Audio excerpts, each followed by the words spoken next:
के लिए।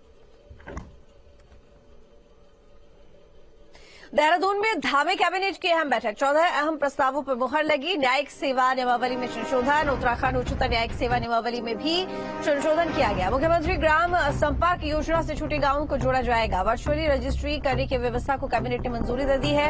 हरिद्वार में मेडिकल कॉलेज के संचालन के लिए पदों को मंजूरी दी गई है। वहीं पिथौरागढ़ में मेडिकल कॉलेज के लिए भी पदों को मंजूरी दी गई। रिक्त पद होने पर डेली वेज पर शिक्षकों को रखने की मंजूरी दी गई है। वहीं पर्वतीय क्षेत्रों में हेलीपैड बनाने की नई नियमावली को मंजूरी मिली है। साथ ही बता दें कि नंदा देवी कन्या योजना के तहत छूटी छात्राओं को भी लाभ देने के लिए स्वीकृति और ड्राइविंग लाइसेंस के ट्रायल के लिए अब चार्ज बैंक में भी दे सकेंगे। ये तमाम वो प्रस्ताव, वो मुद्दे जिनको लेकर कैबिनेट बैठक में मुहर लगी है। चालक लाइसेंस प्राप्त करने, वाहन चालन परीक्षण आदि के लिए 100 रुपए का यूजर चार्जेस दिए जाने पर माननीय मंत्रिमंडल का अनुमोदन दिया गया। इसके अलावा जो एक इनकी नीति में व्यवस्था थी कि राष्ट्रीयकृत बैंक में जो यूजर चार्जेस थे वो जमा करने होते थे, अब उसको किसी अधिसूचित बैंक में भी किया जा सकता है। अगला मद हमारा ये नागरिक उड्डयन विभाग का था। जैसा कि आपको जानकारी है कि हमारे पर्वतीय क्षेत्रों में हेलीपैड्स की काफी आवश्यकता महसूस की जा रही है और कई बार ये स्थिति आती है कि हमारी सरकारी भूमि अवेलेबल नहीं हो पाती है जहां पे सूटेबल लोकेशंस में जहां पे हेलीपैड बनाने चाहिए।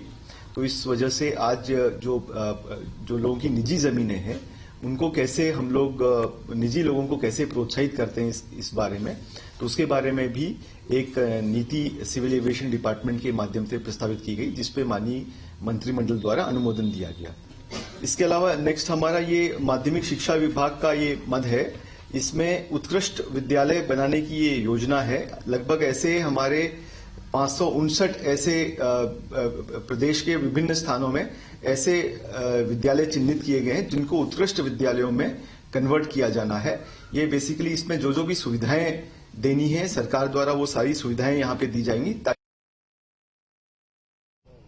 धामी कैबिनेट की बैठक में आज वैसे तो कई महत्वपूर्ण फैसलों पर निर्णय हुआ है, कई महत्वपूर्ण फैसले हुए हैं, लेकिन कुछ फैसले बिल्कुल पीपल सेंट्रिक हैं। जैसे पर्वतीय क्षेत्र में पर्यटन के या आपदा के लिहाज से लोगों को ये एक विकल्प दिया गया है कि वो अपनी जमीन पर हेलीपैड बना सकते हैं और यदि वो हेलीपैड बनाते हैं उनमें 50% सब्सिडी सरकार देगी। अगर वो हेलीपैड नहीं बनाना चाहते तो ऐसे स्थानों पर वो अपनी जमीन को उत्तराखंड नागरिक उड्डयन विभाग को लीज पर दे सकते हैं और उसकी जो निर्धारित दर है उसके हिसाब से वो लीज पर भुगतान सरकार से ले सकते हैं। और इसके अलावा पिथौरागढ़ और हरिद्वार में जो 2 मेडिकल कॉलेज बनाए जा रहे हैं उनके लिए 950 यानी 950 कार्मिकों के पदों की मंजूरी भी मिल गई है। वो पद सृजन होंगे, उन पर फिर भर्ती की प्रक्रिया शुरू होगी।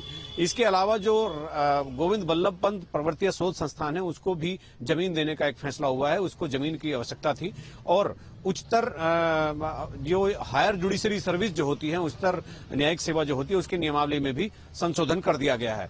इसके अलावा और कई बड़े फैसले लिए गए, लेकिन विधानसभा निर्माण से जुड़ा जो एक फैसला जिसकी चर्चा हो रही थी वो और इन्वेस्टर समिट से जुड़ी हुई चीजें आज कैबिनेट में नहीं रखी गई, क्योंकि इन्वेस्टर समिट के लिए पहले से ही सरकार काफी फैसले ले चुकी है और विधानसभा निर्माण का काम जो था, जो प्रस्ताव कैबिनेट में लाया जाना था, उस पर अभी होमवर्क पूरा नहीं हुआ है। अपने सहयोगी कैमरामैन सोनी कुमार के साथ न्यूज स्टेट के लिए देहरादून से अजीत सिंह राठी।